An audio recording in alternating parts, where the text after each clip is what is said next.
আচ্ছা মামুনি, তুমি বোতল টোকাইছো কেন?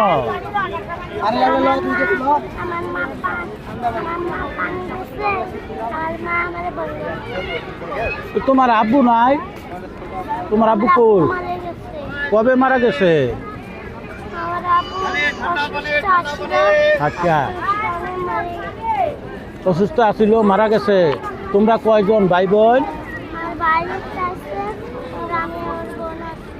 ও আচ্ছা, দেখেন আমার প্রাণপ্রিয় বন্ধুগণ, ওনার বাবা নাই, বাবা না থাকলে যেই অবস্থা হয় মানুষের, দেখেন কত বয়স হইব, 4 বছর কি 5 বছর হবে।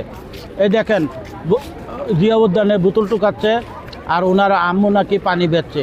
হাইরে মানুষের জীবন কত কষ্ট, এখনও মানুষ দুনিয়াতে এমন আছে। আপনারা সবাই একটু লাইক কমেন্ট সাপোর্ট করে দিবেন, যাতে এই বাচ্চাটার জন্য কিছু করা যায়। ধন্যবাদ, ভালো থাকবেন।